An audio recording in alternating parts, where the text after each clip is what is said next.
నమస్తే, నేను మీ Haritha. Welcome back to Dharmapadam channel. ప్రతి ఒక్కరికి, ముఖ్యంగా ఈ కాలం వాళ్ళకి ఏ రోజు, ఏ వారం, ఏ గ్రహానికి, ఏ దేవుడికి పూజ చేసుకోవాలని సందేహం అందరికీ ఉంటుంది.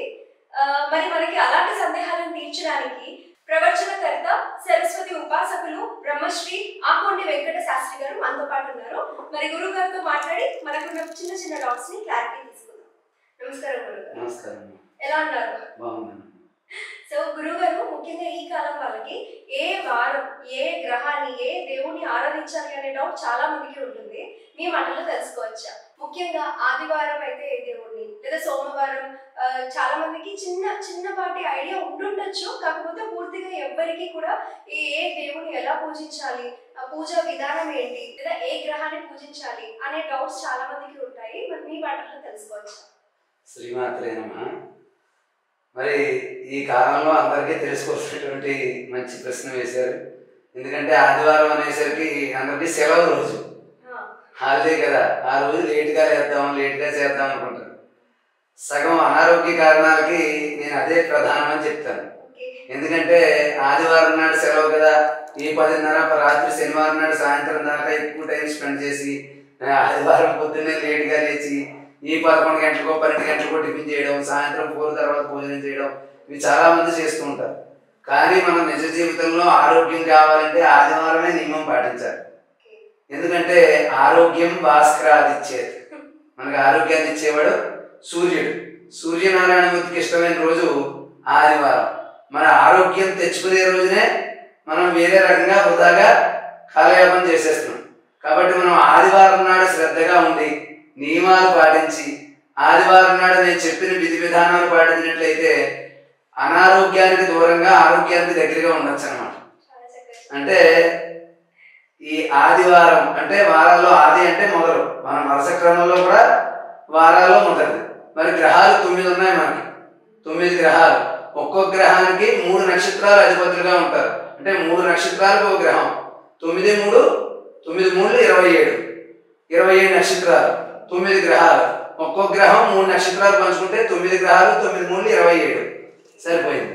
కాబట్టి ఈ వారాల్లోనూ మొదటి ఆదివారమే. గ్రహాల్లో మొదటివాడు సూర్యుడు.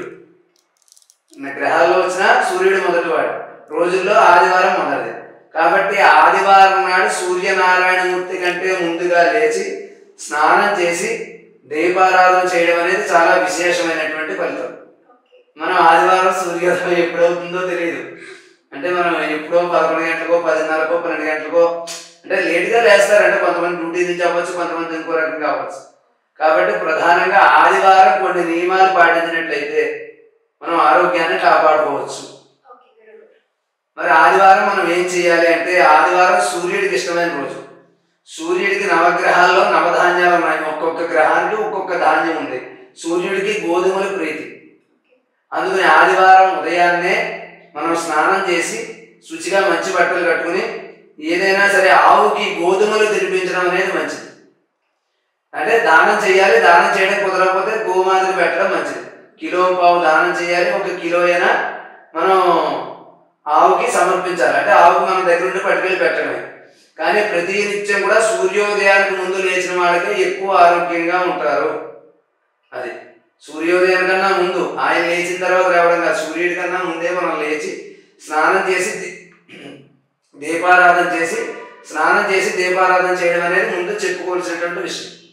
అలాగే ఆదివారం నాడు సూర్యనారాయణమూర్తికి ఇష్టమైనటువంటి ఎరుపు రంగు మందార పువ్వులు కానీ, గులాబీ పువ్వులు కానీ, ఏదైనా సరే ఒక సూర్యనారాయణమూర్తి పటాన్ని మనం ఇంట్లో పెట్టుకుని ఎర్రని పువ్వులతో సూర్యనారాయణమూర్తిని ఆరాధన చేసి ఆయనకి ఇష్టమైనటువంటి పాలతో చేసినటువంటి పాయసాన్ని నివేదన చేస్తే మనకి ఆరోగ్యం కొంచెం బాగుంటుంది అన్నమాట. అనారోగ్యం బారిన పడకుండా ఉంటాం.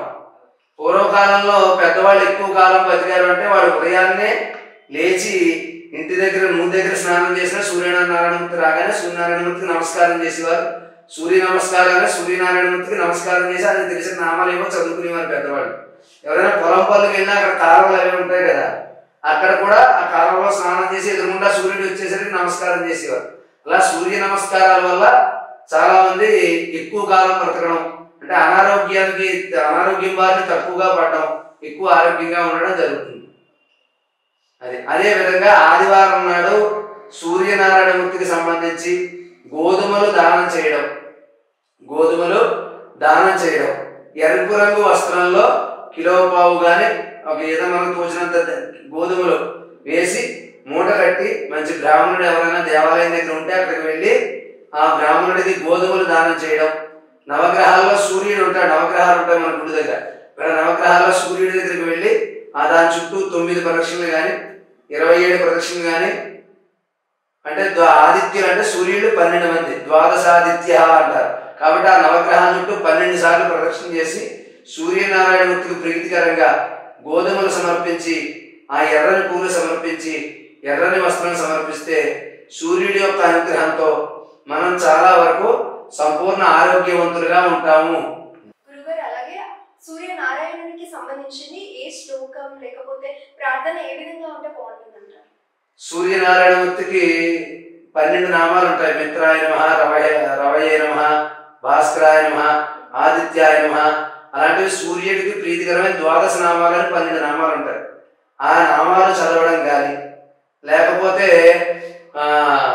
సూర్యుడికి సంబంధించిన ఆదిత్య హృదయం, ఆదిత్యుడు అంటే ఎవరు? సూర్యుడు. హృదయం, ఆదిత్య హృదయం అనేటటువంటిది మనం చదవడం చాలా విశేషమైనటువంటి ఫలితం. అది అందరూ కూడా వినకపోతే, ఇప్పుడు మనకి ఏం చదవాలంటే ఏదో కష్టపడి గురువు గారి దగ్గరికి వెళ్ళాలేమో, మళ్ళీ మనం దాని మంత్రం ఉపదేశం తీసుకోవాలేమో అని చెప్పి అనుకుంటారు. ఇప్పుడు మనకి మీడియా వచ్చేసింది.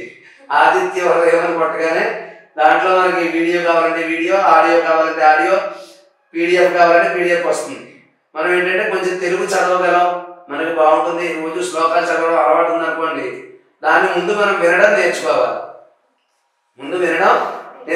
ఆదివారం నాడు ఇంట్లో దీపారాధన చేసుకుని సూర్యనారాయణమూర్తి ఫోటో మన పూజా స్టోర్లో దొరుకుతాయి, అది తెచ్చి పెట్టుకుని ఏ నామాలు రావు, పూజ రావు అన్న వాళ్ళకి నేను చెప్తున్నాను. ఆ ఫోటో దగ్గర ఎర్రని పువ్వులతో దండ కానీ, ఎర్రని మందార పువ్వులు కానీ, గులాబీ పువ్వులు కానీ పెట్టడం, సూర్యనారాయణమూర్తికి ఓం సూర్యనారాయణ మహా అని నమస్కారం చేసుకోవడం. ఆదిత్య హృదయం మనం టీవీలోనో ఫోన్లోనో పెట్టుకుని జాగ్రత్తగా దగ్గర కూర్చొని శ్రద్ధగా వినాలి. అలా వింటూ ఉండడం. ఇంకా జాతక పరంగా కొంతమందికి రవి బాగులేనప్పుడు ఉద్యోగంలో కానీ కొన్ని విషయాల్లో ఆర్థిక ఇబ్బందుల్లో కానీ చాలా కష్టాలు వస్తూ ఉంటాయి. జాతకం చూపించుకుని రవి బాగులేడు అంటే మీ సూర్యగ్రహం మీ జాతకంలో బాగులేదు అన్నప్పుడు ఇటువంటి ఆదిత్య హృదయం పఠించడం, గోధుమలు దానం చేయడం. ఎవరైనా బ్రాహ్మణుడి ద్వారా సూర్యనారాయణమూర్తికి సంబంధించినటువంటి జపం చేయించుకోవాలి. ఆయన ప్రత్యేకంగా వేద మంత్రంలో ఒక మంత్రం ఉంటుంది, ఆ మంత్రం బ్రాహ్మణులు మాత్రమే చేసి ఆ జపం చేసిన తీర్థాన్ని ఇస్తారన్నమాట మనకి. అది స్వీకరించి ఒక ఆదివారం నాడు యథాశక్తిగా ఏ మంత్రంతో జపం చేయించుకున్నామో ఆ మంత్రాన్ని ఉపయోగించి హోమం జరిపించుకుని చేస్తే సూర్యుడి యొక్క శాంతితోటి సంపూర్ణ ఆయురారోగ్యాలు మనకి బాగా కలుగుతాయి. చాలా థ్యాంక్స్ గురువు గారు. ఆదివారం గురించి లైక్ పర్టికులర్ గా ఆదివారం రోజున ఏ గ్రహానికి, గ్రహం అంటే ఇది సూర్యగ్రహం, ఈ సూర్యగ్రహానికి సంబంధించిన రెమెడీస్ కూడా చాలా బాగా చెప్పారు. అండ్ అలాగే ఇతర వారాల గురించి కూడా చూద్దాం గురువు గారు. చాలా థ్యాంక్స్.